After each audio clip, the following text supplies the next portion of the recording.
give you Ba-dum. some. I'll give you some hints. Okay. It's a Jewish quiz. Do you know about Shimon Bar Yochai, a Rashab What about him? from the Omer count? You know the story of him and his son that they were in a cave for 12 years. You know that story, They were hiding from the Greeks.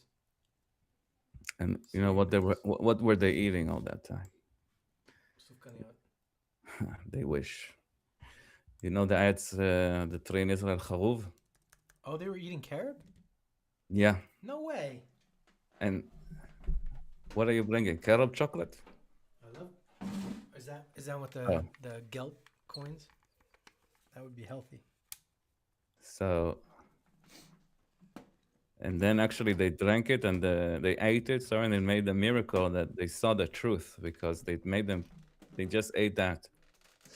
It's a story, and then when they went out, everything they saw with their eyes started burning. You know, this midrash is great. One day, maybe for Sfirat HaOmer, maybe we'll mention it.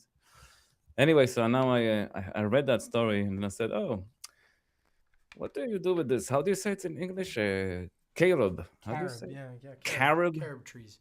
Carob. The carob. So I got a carob powder, and I've switched my coffee with carob. It's like chocolate milk. It's really good. I love it, and I feel I'm connecting to our ancestors.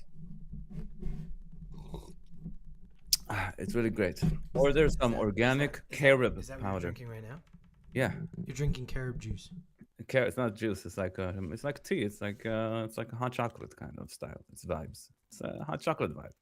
Hot chocolate vibes, but it's made out of carob. It's amazing. Order some organic carob Mm. powder. It's amazing. And they also have like chips that you do. It's better than chocolate for desserts. It's more healthy. We've got latkes in the house. Look at us. You're eating carob. I mean, drinking carob. I guess. Um, I'm yes. I'm eating delicious, fluffy I know latkes. this is really prime content. This I'm sure people will clip this for generations to see us. Mm. Everyone wants to see two Jews, one eating latkes and the other one drinking carob, I mean, look, hot I chocolate. didn't, And I didn't, I mean, I wouldn't go so far on the carob, but I won't because you can't see. It's just a cup. hmm In your case, you can literally see latkes going down what I call your speaking hole. so so If they you respect so you you read the midrash about the carob, and you decided to start drinking carob. It wasn't just no. I didn't decide. I'm not. Then after it, no, we went to.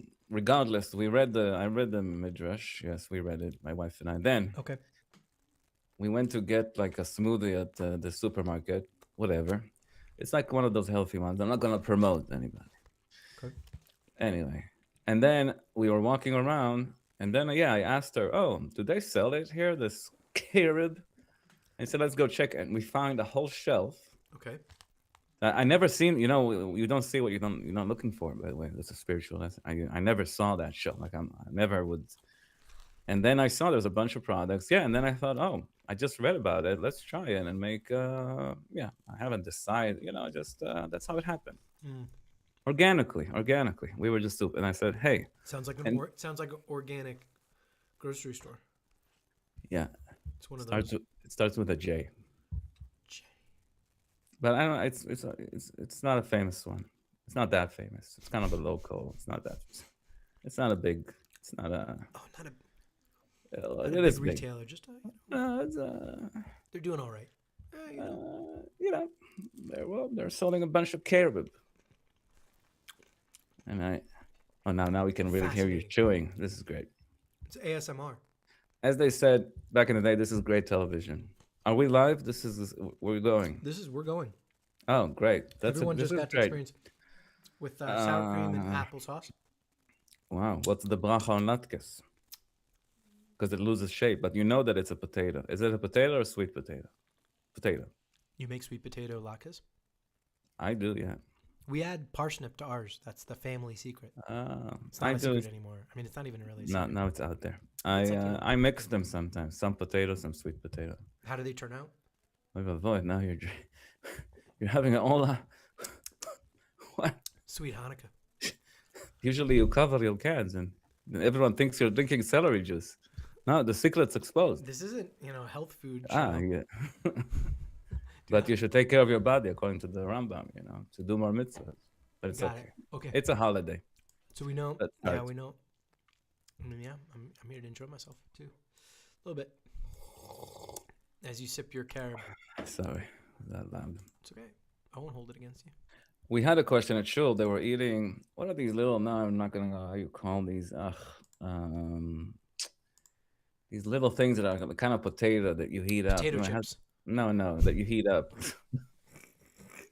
No, those little. Little potatoes. No, it's a snack with a famous name. No, how is it called? French fries. No, I would remember. It's more special. Little ones like this. Look, not French fry. No, this looks like a little marshmallow kind of potato. Hash brown. Yeah, one of those.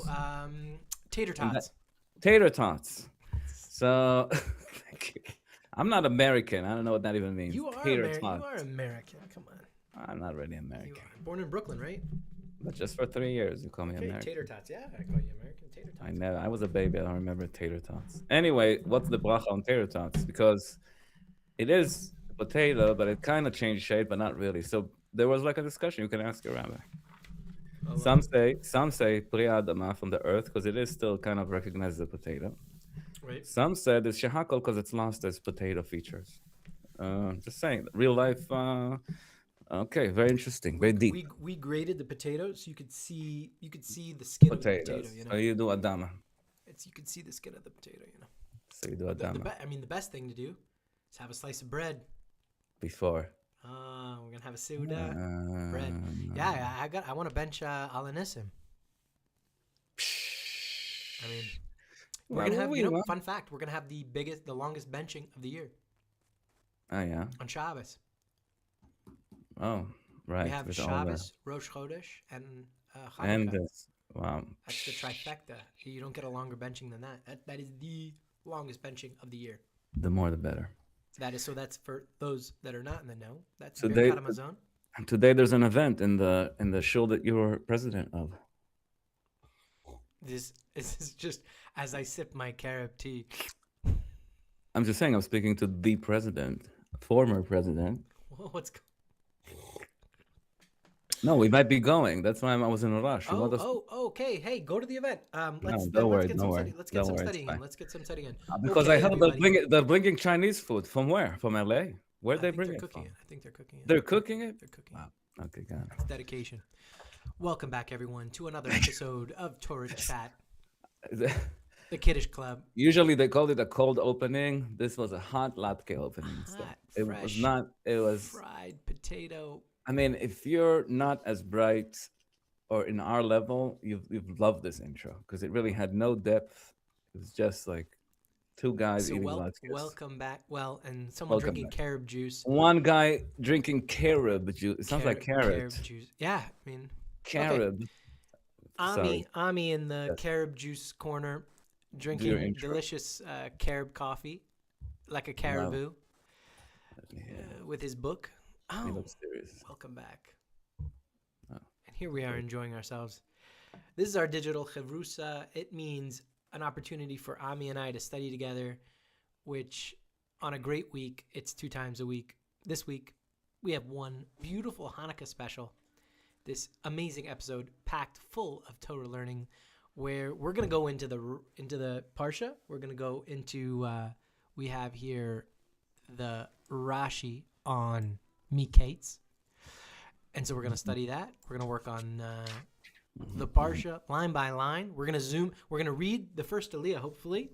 And then we'll dive into some of the amazing commentary from Rabbeinu Rashi. I have a Zoom on the 5th of it, but we'll see how we handle it. You have a zoom in? Oh, you zoom By the in. way, what's the biggest? Let's sum up the lessons of Hanukkah. A small light, a candle in a dark room, lights up the whole room. And the other thing is that if everything was light, you wouldn't even see the candle. Okay.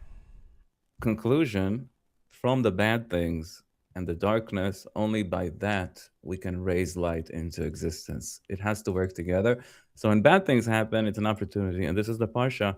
It's a lot about that. I'm trying to, because I'm the script. I'm trying, I've been thinking about this for at least a good amount of somewhere between 4 and 7 minutes for sure. I can safely say. And I came up with this idea how to connect the brothers. They have remorse for throwing Yosef. Bad leads to good. Good. So Hanukkah, I don't know how we trying to connect the dots.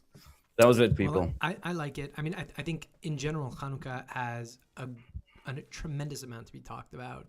Yeah. That in and of its own, Hanukkah could have its own episode, because Hanukkah gets relegated. I think in a society, what's really interesting is we live. You know, what is the joke, right? We live in a society. So we live in a society, and it's very similar to ancient times. I think Hashem makes it so that so many things that we study in Torah or we study through Jewish history, they just tend to repeat until we learn the lesson. And so one of those lessons is, interestingly enough, the Syrian Greeks are attacking Jerusalem, and they, unfortunately, many, I believe it was 90% of the Jews at that point in ancient Judea and Shomron had, the kingdom had assimilated. 90% had assimilated, meaning they didn't see themselves as Jews. They saw themselves as progressive, kind of Greek, Hellenized Jews. They saw themselves as having, this different identity. And, interestingly enough, for the temple, what is it, 100, I learned something absolutely incredible. 150 or 160 years prior to the Syrian Greeks breaking in there, and also many Hellenized and assimilated Jews assisting in the desecration of the Holy Temple. 160 years previous, you have Shimon HaTzadik, right? Shimon HaTzadik, 160 or 163 years previously, he was, get this, so Alexander the Great is on his conquest of the world, the known world at the time. He conquers the gates of Jerusalem. And the Jews are communicating, and they go to the Kohen Gadol, they go to Shimon HaTzadik, and they say, Shimon, like, this is the marauding, this gentleman that's conquering the whole world. He's at our gates. He's almost here. What do we do? Do we defend? What do we do?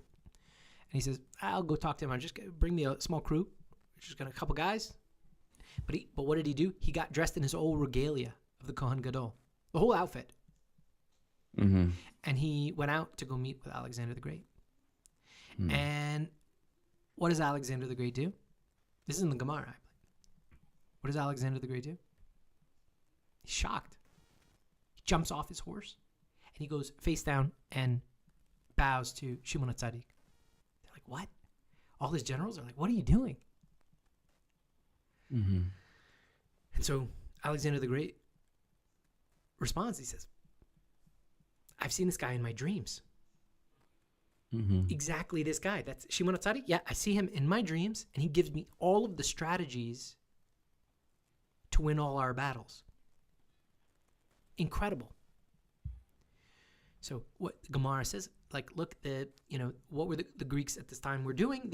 They were bringing an idea of at least, like, I believe it's an Aristotle notion of like it's a precursor to thinking about things in oneness. It's like the one truth. I believe that's like the notion. It's a one truth, a singular truth, or the primary truth. And that encouraged the world at least to start thinking in a different way. And so, Shimon HaTzadik was just like, imagine enabling this at least in other parts of the world. How do we get to the point? Basically, when Shimon HaTzadik passes away, it used to be that the ma'arvi, the menorah on the candelabra, the ma'arvi oil would not extinguish. It would last like another 12 hours longer than all of the other lights. They would all be filled and lit at the same time, but that one of the menorah would continue burning. That miracle, one of the 10 miracles, that one ended when Shimon HaTzadik died. So fast forward another 163 years later, the spirit of the Kohanim, as soon as Shimon HaTzadik, like, no one was as great. And that same spirit, you had this degradation of of the spirit at the Beis Mikdash, which culminates 163 years later in the sacking of it. And what did these both the secularized Hellenized Greek Jew, these kind of Hellenized Jews and the Greeks, what did they go for immediately? The menorah. That was the first thing. They were like, okay, that was like the first thing. Let's spoil the oil. Let's do that. Like, not the other things that were there at the Beis Mikdash. Mm-hmm. So it's interesting. Hanukkah is such an important. It's like we're replicating the avoda at the Beis Mikdash. We're replicating that in our homes. It's a very beautiful thing, and I think to further your point from before, what is this connected? It's, of course, there's an ongoing conflict, right? Like a darkness, and the darkness is not just outside of the home. A darkness could be within your home, like meaning like the Jewish people, the Jewish nation. That the light, hopefully, by in this period of time, we can bring that light inside of our own homes and expel the darkness away. Mm-hmm. Interesting. And another thing you said is about dreams. This parsha is a lot about dreams and what do we see in dreams and what does it mean? And you said he dreamt about Shimon HaTzadik, and that's a question that everyone's wondering about dreams. I think some psychologists in the beginning of psychology says like dreams is like, in a way, it's a mental illness. Like, in a way, they treated it like all this is mumbo jumbo. In ancient times or now? No, in modern times. Wow. But kind of not the beginning of that Tnuat Haskalah, like 100 years ago, in the beginning of psychology, they didn't know how to address dreams. And still, by the way, if you go scientifically, there's not really a good explanation about dreams. There's not really the unconscious mind is still very unknown. We don't know what happens. Exactly. And they just say, people say unconscious mind, but they don't even know exactly what it is. They have no idea what consciousness exactly. is. We have no idea. Yeah. So they're saying, but Judaism, we know that dreams appear many times in the Torah. That's why we definitely not treat it as if they treat it like scatter of your mind. Like, it's not, there is something there. And here we're seeing someone visiting someone in a dream, and dreams that in this parsha predict the future or have a metaphor for someone's future. So we all dream, and it's just an interesting topic. So I think it's something relatable for people to think about during our class. Dreams. 100%. I look, in last week's parsha, right? In the parsha before, like, right, we have from Yaakov up until this point. So Yaakov, the dreams, and I believe until Moshe Rabbeinu, which is going to be Shemos. Until that point, we don't have Hashem visiting people in, like, speaking panim el panim, face to face. So I believe in all these the prophecies coming through dreams. And granted, we don't have prophecy anymore. We lost that a while back. But to your point, let's approach that. Let's approach that conflict here, or maybe conflict, or let's give people a small preview that we were talking about Yaakov. It was Yaakov and Esav. Yaakov has children. Yosef is the youngest. Yaakov likes him better than the others. They get jealous. They come with a plan. They feel threatened. They feel jealous because of the inheritance. This young brother is going to take everything. He's so great. He gives them a special garment. They decide to get rid of him. They consider to murder him. They end up throwing him in a hole. They kind of regret. They sell him to the Ishmaelites. He gets up going into Egypt, and in Egypt he goes to prison. And in prison, in a way there, it's discovered that he has this talent to talk about dreams. Last time we finished when you said about what was it, the bread maker and what was the other one called?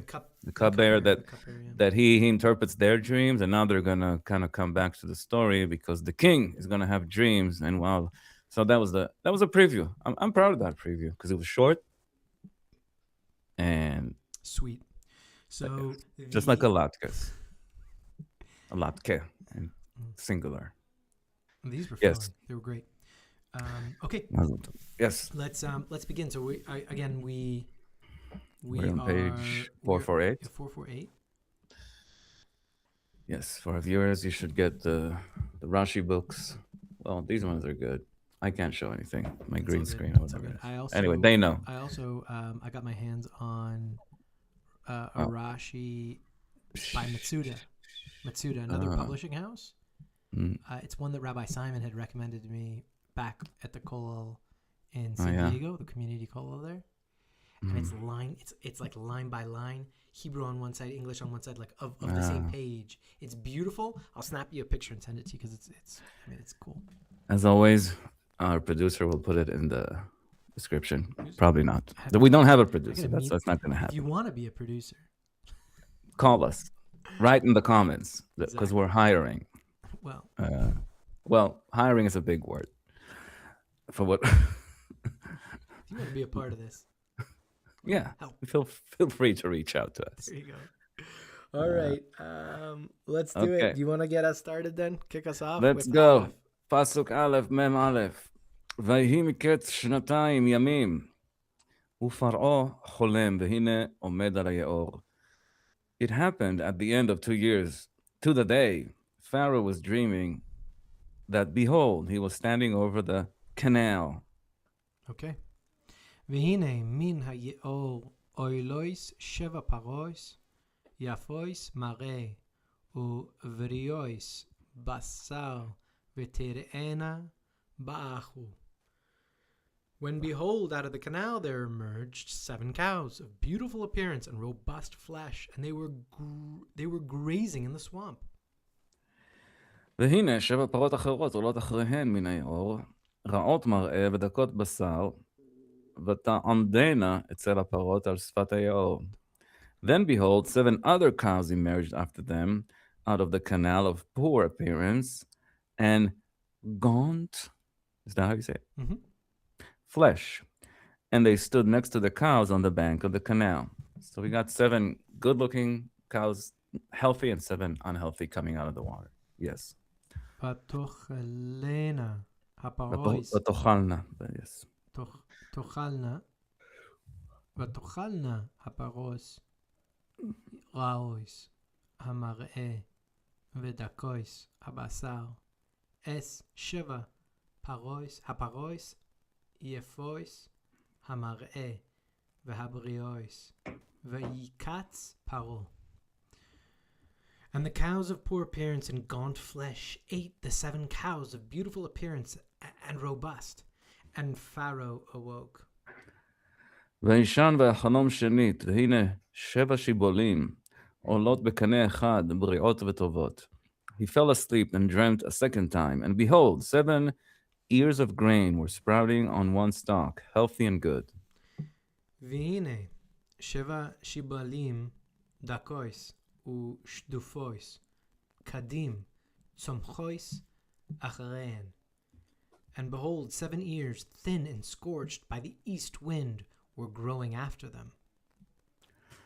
ותבלענה השיבולים הדקות את 7 השיבולים הבריאות והמלאות, ויקץ פרעה, והנה חלום. Then the thin ears swallowed up the 7 healthy and full ears, and Pharaoh woke, and behold, a dream. So it's kind of the same theme twice. The 7 good ones eating the kind of, and he has 2 dreams that are the same in some way. But it's not understood to him. He doesn't get it. Mm-hmm. Yeah. והמלאויס ויקץ Oh, I did that, I think. Now you're on Chet. Vahi baboker. That was the end of, yeah. ויהי בבוקר ותפעם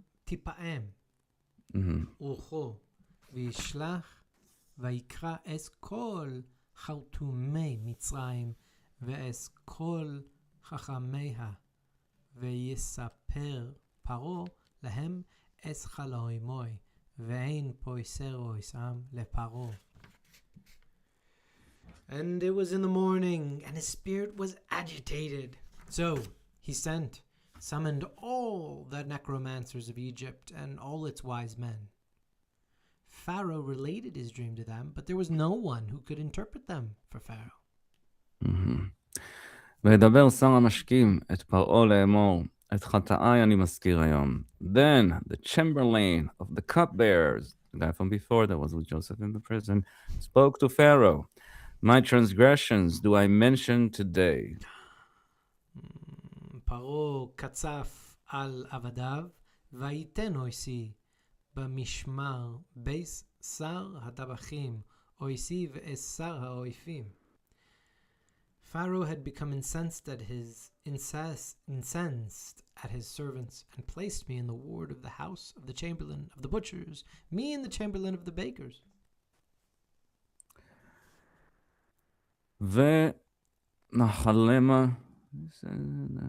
ונחלמה חלום בלילה אחד, והוא איש כפתרון חלומו חלמנו. We dreamt a dream on the same night, I and he, each according to the interpretation of his dream did we dream. ושם איתנו נער עברי, עבד לשר הטבחים, ונספר לו, ויפתר לנו את חלומותינו, איש כחלומוי פסר. And there was a youth, a Hebrew, a slave of the chamberlain of the butchers. We related it to him, and he interpreted our dreams for us. Each in accordance with his dream did he interpret. והיא כאשר פתר לנו, כן היה, אותי ישיב על קני ואותו תלה. And it was that just as he interpreted for us, so did it happen. Me he restored to my post, and him he hanged. Dun, dun, dun, dun. וישלח פרעה ויקרא את יוסף ויריצוהו מן הבור ויגלח ויחלף סמלויסיו ויבוא אל פרעה. So Pharaoh sent and summoned Joseph, and they rushed him from the pit. He shaved his hair and changed his clothes, and he came to Pharaoh. And first Aliyah. It's a jingle I'm working on. Play the graphics. And now, play the graphic of the... Transitioning to Rashi Zoom. Beautiful. Zoom into. Okay, there's a... What I like here, maybe, well, one option is when Paro, he's bothered that he can't get the dreams. Well, let's see. That's a good Rashi, but let's see. 1 second. And he calls up all the Khartoumei. Yeah, I mean, we can do... Where is it? Yeah, the Khartoumei, exactly. Number 8. Let's do number 8. Let's zoom on number 8. In the beginning, okay, he has those dreams. 2 dreams, and he's... how do you say? He's shaken. He's like, what does that mean? I got 7 cows eating other 7 cows. I don't get it. He's bothered. Let's read that part, because that's what's starting the... And that's the thing we talked about. What are dreams? What do they mean? Interpretation of dreams, and that's how Joseph is going to rise to glory here. Number 8. Okay. Vatifa'im, actually, you're right. Vatifa'im. Rucho, his spirit was agitated. This is rendered by Targum Onkelos as Umitarpa ruhi. His spirit was stirred. Mekashkeshet betoho kapa'amon. Shaking about inside him like the clapper of a bell. Vatitpa'im rucho v'Nebuchadnezzar omer. But Nebuchadnezzar, it says, and his spirit agitated itself. Lefi shayu sham shte peimot, for there were 2 causes of agitation. Shichachat hachalom, the forgetting of the dream, ve'alamat pitrono, and the concealment of its interpretation. While here Pharaoh remembered his dream, but was agitated only because he did not know what it meant. There's kind of... So first of all, interesting. I think it's very... We all know that feeling that you wake up and you had a dream that maybe it was interesting, and then if you don't write it down immediately and stuff, you forget it. So they're talking about 2 agitations. One is that you feel you dreamt something important and you forgot about it. Or you remember it, but you don't know what it means. And they're referring to like 2 different reasons of agitation. And in this case, Pharaoh only had 1. He did remember what he dreamt, but it was like, what does it mean? Why are the cows eating each other? I can't go on with my life until I... You know, what's really interesting is, I suppose, from what I've done, I mean, I don't even really... This is not my subject matter expertise, but from what I understand is like at least very progressive, and this might be more up your alley, of when taking care of people that are agitated, right, that are going through extreme stress events in their life, talking through it, reliving it in a way is like one of the ways that people are helped, from what I've understood, right? Mm-hmm. So like if they're going through a stressful time, perhaps like repeating it over, telling it to people, that helps them recover. So what's interesting here is like there's like this double agitation in the book of Daniel where Rashi's bringing the story of Nebuchadnezzar, where he's both agitated from forgetting the dream and also the interpretation of it being concealed. And then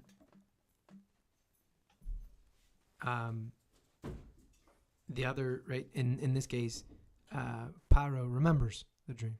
So different, like this really interesting, different, in a way, by remembering his dream, he's already comforted a little bit.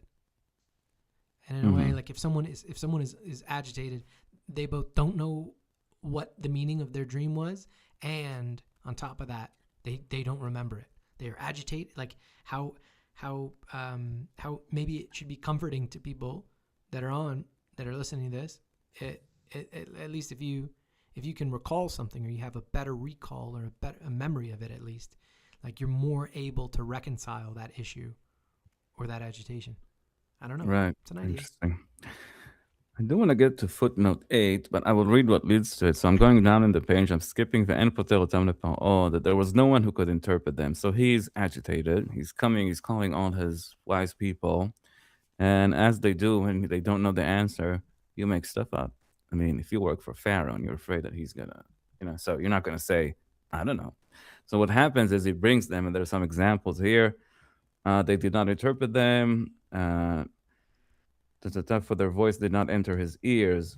He did not have peace of mind with their interpretations. It's not that they said nothing. Some of them would say, Sheva banot ata molid, 7 daughters shall you father, Sheva banot ata kovel, and 7 daughters shall you bury. Meaning, they were guessing, like, what are the cows? They're trying to come up with stuff. And because who knows? I mean, it's a stressful situation. And I want to just read footnote 8. That talks why Yosef's interpretation was so special. That's going to come up, and why he was so impressed by it. Pharaoh was impressed by him. So Pharaoh rejected the, what is that? Necromancers? Yeah, necromancers. That's the name of a band, I think. What is that? That's like the people that interpret whatever dreams. Interpretation, because it did not explain how the cows and stocks were representative of daughters.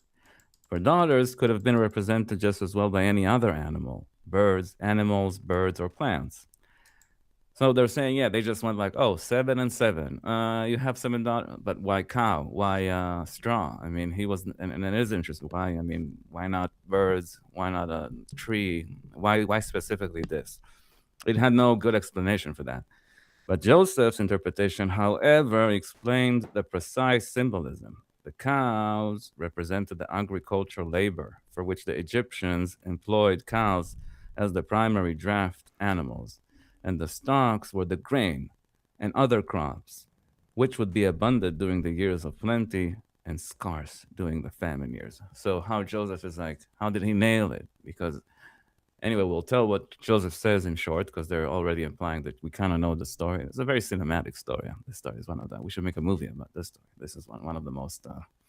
So, what did Joseph tell Pharaoh? He told, you're going to have good 7 years, and then there's going to be a famine for 7 years. And they're pointing out the accuracy of it, that why cows and why these straws, because they represent the labor of agriculture, that they use cows for it. So they're good in the beginning and they're bad in the end. And also the produce of that.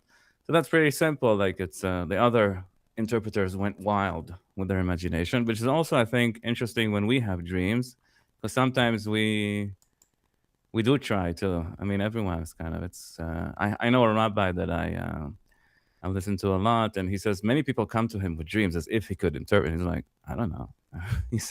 He told a guy, I'll just tells a funny story.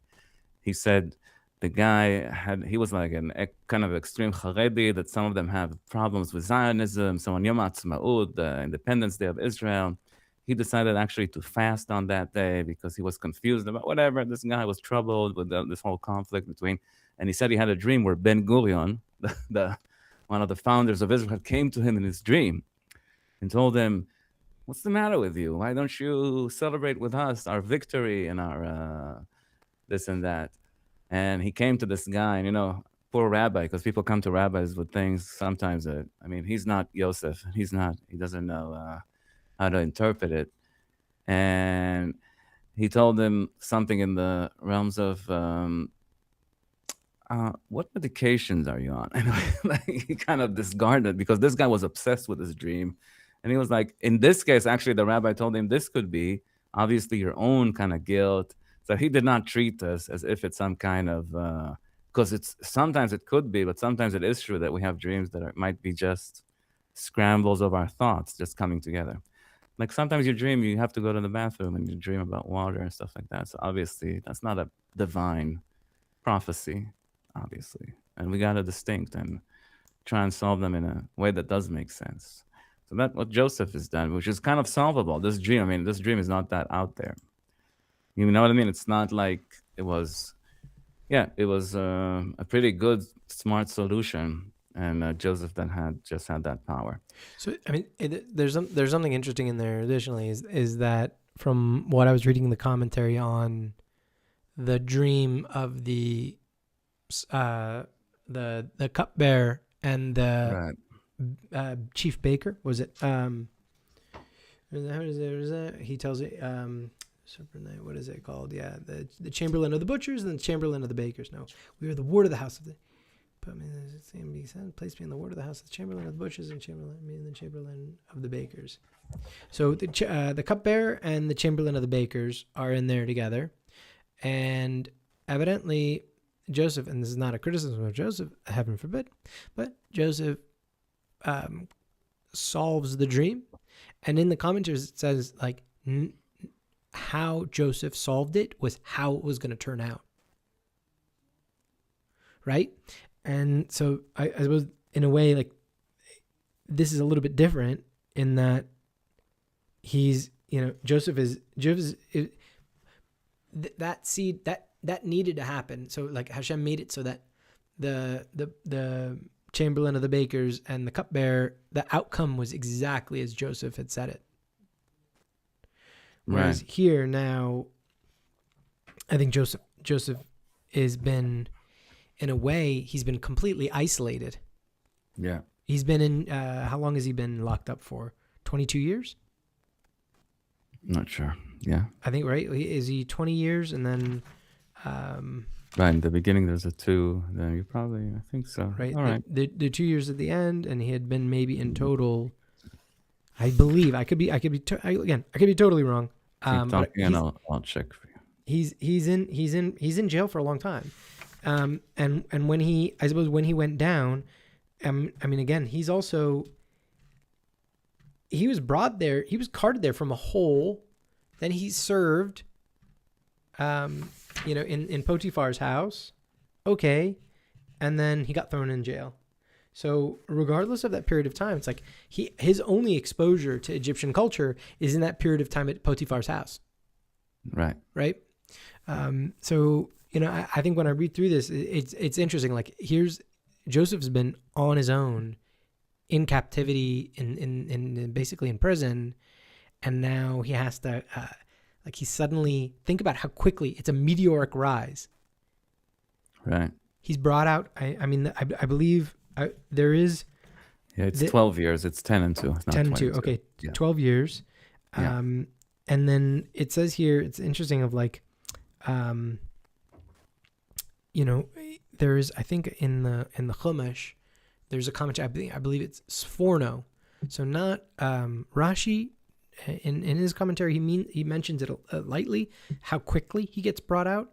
But in Sforno, it talks specifically about how quickly Pharaoh, calls on Joseph. And it talks about like Hashem does not wait. Like if you're going to get a Yeshua, if you're going to get a redemption and if you're going to be saved by Hashem, it's like boom. So out of nowhere. It also has to do with Hanukkah, that lighting a light, bam, the whole room explodes with light from a little spark. It also has to do, the Hasidim talk about Hanukkah, that the miracle is that we have a nefesh eloka mimah, that we're so connected. But like you say, when things are bad, it's a thing for comfort. They say that the Yeshuot, they come in a moment, that God can solve all your problems in a second. And you have to have that state of mind. Well, you have it right here. You Right. know, if you're going through it Yeah. and you're, Right. yeah, I mean, it's almost I unimaginable do. because You know what I'm here, suggesting? Now we have a new intro. It's called fast forward. Like when we go. zoom in, zoom out, Because no, I want zoom to in, say zoom this out. because Yeah. the most Okay. dramatic moment is this. I want to tell the viewers what's going on here. So because of this, okay, Joseph impresses Pharaoh and becomes a very important guy for Pharaoh because he sees his value, and basically he becomes one of the rulers of Egypt. And what leads to him meeting the highlight of this thing is that those brothers who try to get rid of him and threw him in the hole because of the famine that's going on in the region, and Egypt and Egypt still has food at the time. They go down to Egypt and he meets them, right? So he meets them, which is the most dramatic. Like imagine this: he knows who they are, but it's been so long. He was young. He was the smaller brother. They don't know who he is. So this is a very dramatic meeting that they go back to Egypt, and now he's a bit playing with them. He says, I don't think you're coming here to ask for food. I think you're spies.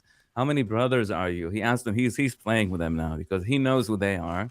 Oh, these are the brothers who threw me to the hole, and they don't know who he is. And he goes, where's your younger brother? And he's talking about himself. He says, go get him for me. Like he's kind of playing with them there. And then there's a moment when they go to the side and they have their kind of inner conversation to decide what they're going to do. He's accusing them of being spies. He wants them to get, they're not coming, all of them. They want all of the brothers to come. And he's building up to the moment where he's going to tell them, you know who I am, right? It's all like a build up that he's going to tell them in the end. You know who I am? Do you recognize maybe something? Pit, blood on shirt. He's trying to slowly lead them to it because it's part of also their tshuva to understand what they did here and the process that what Hashem is teaching them and all of us. And that's why I want to zoom in. I want to jump with your permission. Now let's jump. By all means. I want to jump to Membet. What page? Pasuk Kaf Aleph is on 470. When the brothers they go to the side, and this is just because this pasuk has been used for so many lessons, and I think it's a good thing that it's a good zoom, and we can kind of end on that note of this zoom to leave us all with something that we can take away. Speaking of takeaway, do you have some latkes left that you can take away? No, I'm doing. But what's good is I prepped enough batched, so now if anyone wants latkes tomorrow or the day after, it's right there. Still Parsnip, potato. We put a whole head of onion, yellow onion in there. Right. Just saying, it's delicious. Okay. So they go, they do their huddle, right? And they're going, I'll read Kaf Aleph. They're going, ויאמרו איש אל אחיו, אבל אשמים אנחנו על אחינו אשר ראינו צרת נפשו, והתחננו אלינו ולא שמענו, על כן באה אלינו הצרה הזאת. Then they said to one another, so they're talking amongst themselves, the brothers. Indeed, we are guilty concerning our brother, inasmuch as we saw his heartfelt anguish when he pleaded with us, and we did not listen. This is why this anguish has come upon us.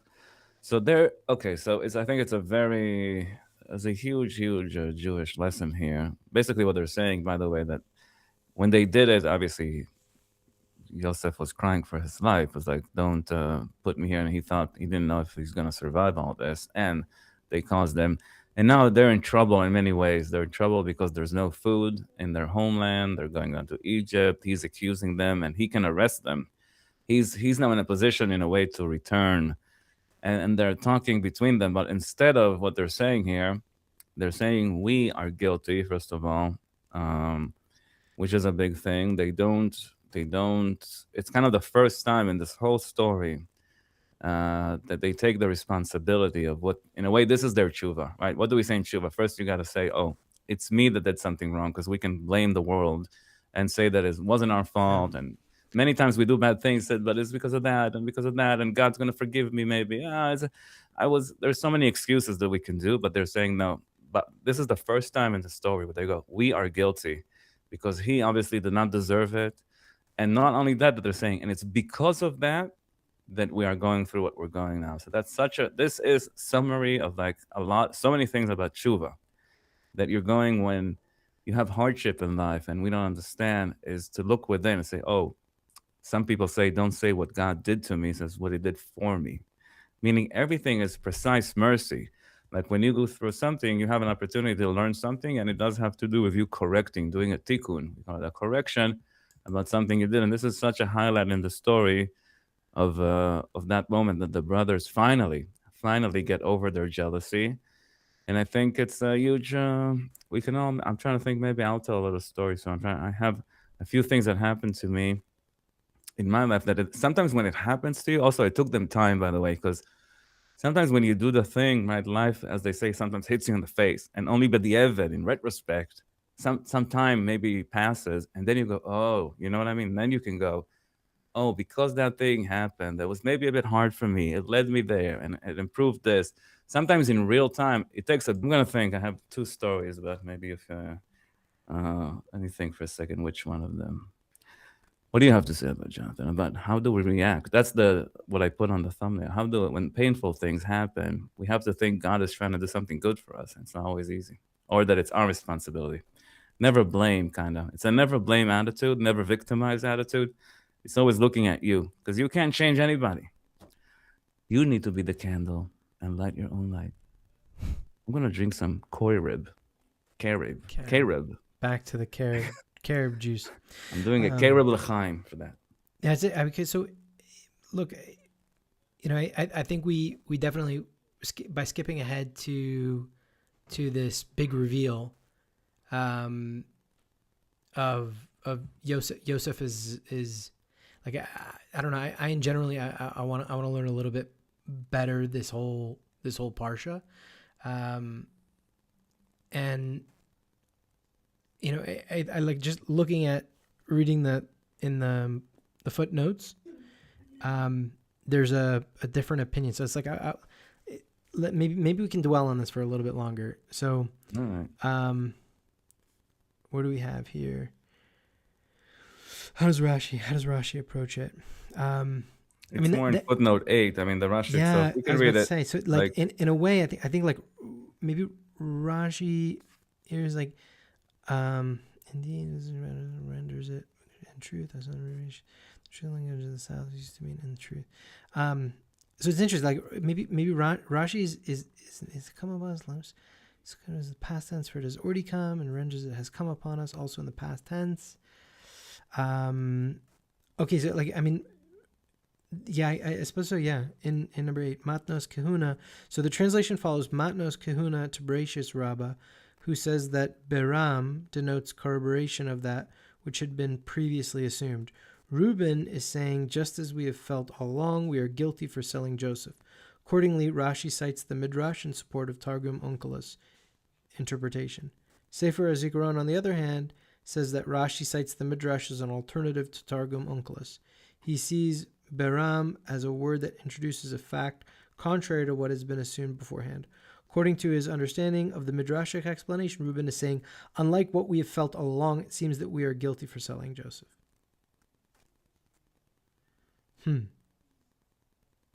So, this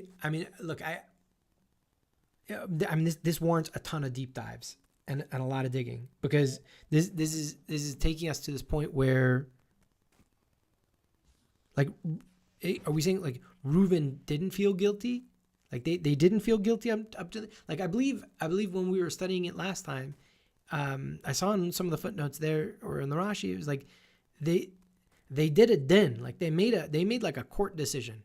They like trialed Joseph, and so I think from what I was reading, they felt reconciled with what their actions. I think they came to the conclusion of like misa, of like a death penalty, right? Mm-hmm. They convinced themselves of it, right? And so in a way they had passed that sentencing, and then I believe, what is it? Is Reuven the one that starts trying to walk them back? Walk them back? You're talking about now what Judah says, that he vows that he takes responsibility for, because they left him behind? Doesn't Reuven tries to convince them not to to throw him in the first place. Sentence. No, I think he that's the distraction. He's like, hey, let's do this. let's not kill him, right? Let's zoom in, because this, I mean, your premise, I mean, it does beg really examining this for just a second. Right, because they all generalize and say we are guilty, but Reuven takes a higher level of personal responsibility, where he says he recognizes the Wasn't he exact firstborn? moment. Wasn't he firstborn? If he's the firstborn, Reuven is the firstborn, no?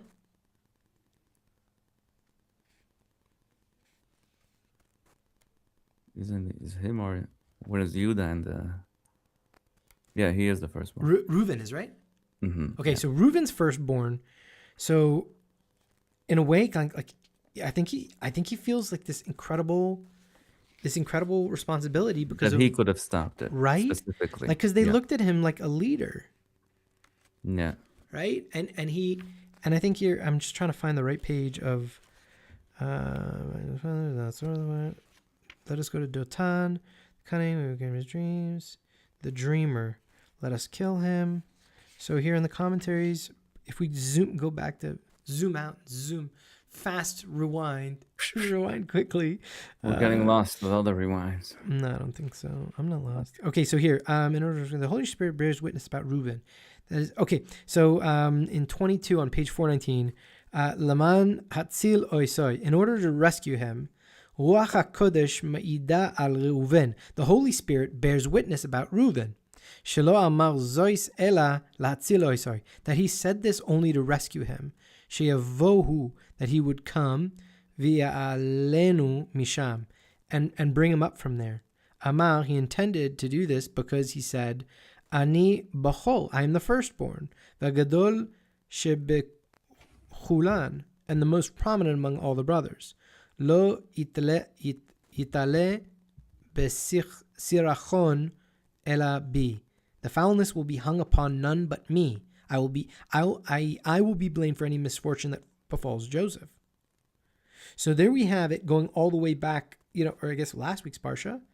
And, you have here in Pirkei the Rebbe Eliezer, Reuben meant to rescue Joseph from the start. He did not originally intend that Joseph should languish in the pit until he died.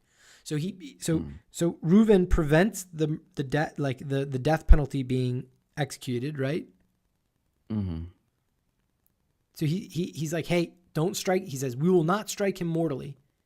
Don't shed blood. Let's throw him into the pit, because he was going to rescue him later. So you have this moment where it's like, I guess 12 years later, the brothers, I think, feel completely content. Like, they didn't pass the death sentence. They were like about to, and then he puts him into the pit, and then Reuben comes back and he rends his clothes. Right? He comes back and he tears at his clothes. He's like, oh my gosh, what have I done? Right? Am I mistaken? Minyan, I mentioned pulled up on Joseph. Yeah. Reuben returned to the pit. So later on, 4:22-29, Reuben returned to the pit, and behold, Joseph was not in the pit, so he rent his garments.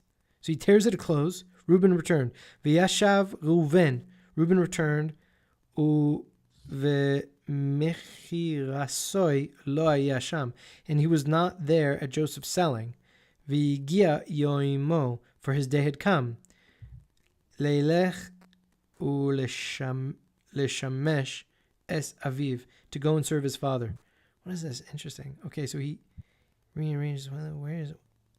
I don't know what that's referencing. I guess I would have to look at it deeper. But okay, so then 12 years later, we go back to this point that you're bringing up. I mean, so look, I'm struggling with this notion. With what notion? So look, like, that they're guilty now? Isn't it? I mean, it's interesting, right? Like, they didn't feel guilt, but Reuben did. Mm-hmm. Right? Like, okay, I get it. But it's just interesting here with this understanding of the Midrashic explanation. Reuben is saying, unlike what we have felt all along. It seems we are guilty for selling Joseph. Well, it's one. Well, when you say guilt, he felt sorrow for something. Maybe he thought It's, I don't know if he felt guilt, if we can say necessarily. They could have. By the way, they could have told their father the truth this whole time. They let their father cry every day. So you can't say. You're right that there was maybe a spark of regret with his action of tearing, but you can. This is the moment that they do admit their guilt and feel bad about it, which leads them also for their tshuva, saying, because they also made Yaakov suffer for 12. It never. They could have told him, you know what? We just put that garment in blood. Your son's not dead necessarily, but they never did that. If they would have felt guilty, right? Reuven could have done that. Never done that. Right. I mean, look, the next line. Let's let the viewers answer. The next line is Reuven speaks up, saying he speaks up, saying he goes more narrow. He says that's the moment that I could have stopped it and I did it. He takes even further responsibility. Yeah. But I just want to say about the last line when I said that the Rambam says that it's a blasphemous. I want to connect it to Rambam saying that he says if we think that there's like unjustified sorrow in the world generally, that just things happen, a coincidence, someone walks, God forbid, a thing falls and hits, like things happen. The world, we can say chaos, random, things happen. Rambam says it's a blasphemous thought to think that there's undeserved suffering of any kind. So I think this, what I was kind of aiming to with this story, the tshuva, that they're connecting a few things. Oh, we did something wrong. We are guilty of it. And it's because of that we went through this and that. So it's a meaning, and the Rambam says about it, if you say, he calls it, I feel it's like a pesha ruchani, like it's a spiritual crime if something bad happens to you, or you're going through something, said, oh, well, it just happened, it just happened. Like you say, well, I don't know. I'm not going to inquire. They say when things like you should, when something happens, you really need to look at yourself and dig deep. Like, why is this happening? Because God is trying to tell you something. And another thing is that there's an idea here of, so that's one interesting thing. That's generally, because because sometimes, God forbid, we hear of accidents and things happen that we don't really understand, to us, to other people, that we can't always connect the dots. But he says, look at yourself spiritually. What are you? What can you fix? It has to point to something, because we don't believe in randomness at all. So that's one interesting point that I think the journey of these brothers reflects, because they wanted to forget about it. They wanted to go like, who cares? And they let their father suffer for all this time.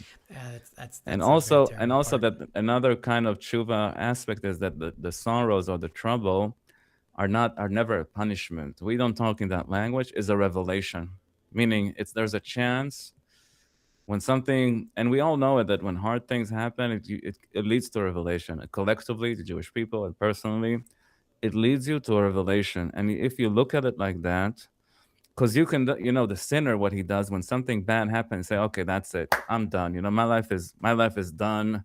If something bad, you can take it, and if you don't do this process, you will go, oh, this bad thing happened to me, and then this thing, just God forbid, he hates me, he's punishing me. It does, and then it'll make you sin 100 times more, because once you go that path, and you say, oh, I did this, a lot of bad things are happening to me, so like it's game over for me. I'm never, instead of looking at it as a revelation. So I think it's a huge personal, because we all go through hard stuff, and not all the time, things happen in life that you've got to reconcile. And so these are two, for me, like major points. There's no randomness. Nothing is just unnecessary suffering, God forbid. That's a blasphemous thought that Rambam puts high up, that if you think that, in a way, it negates your belief in God and Hashgacha Pratit and how he rules the world. And the second idea is that is a chance of revelation.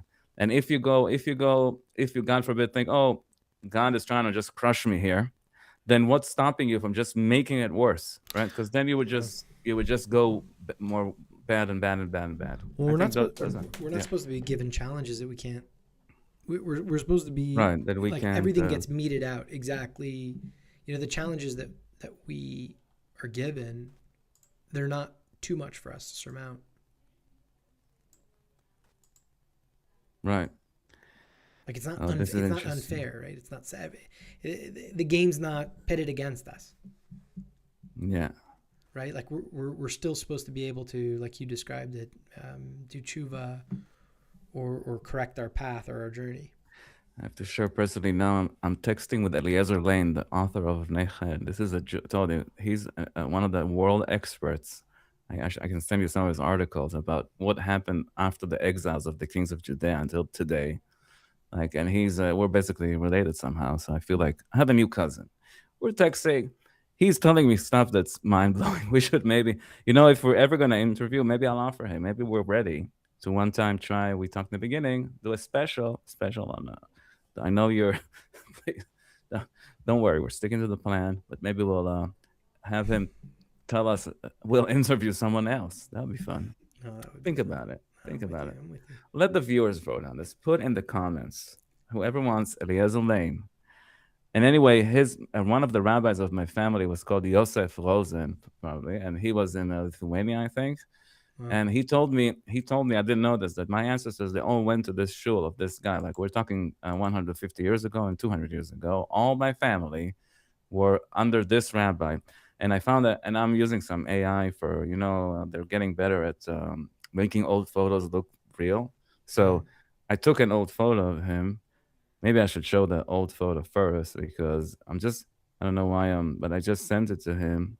So this is the real. Oh, no, with this. Okay, it's tough to see. Right. Let me maybe cancel, but then you'll see really where I am in my stairway. It doesn't matter. Let me cancel this. Background. Yeah, for a second. Okay, I'm nowhere. This is the real. Okay, that's the picture. And then I had AI. Look at the unbelievable. I saw it and I sent it to him, and he was also. They're getting so much. They made it look like it's a new picture of him. I know, yeah, the light is a bit. It's like unbelievable, the level. Like a picture that was taken yesterday, from a picture from 150 years ago or something. That's cool. And I sent it to him, and he was so excited. So me and him we're recreating pictures of old rabbis to tell their story. But listen, we got to go to that Chinese food because we have a 45-minute drive to get there. We're going to say hi for you. My former You're from, and we want to be, helping our community and strengthening and we're not going just because we want to eat the Chinese food, not only, but it is a part of the incentive.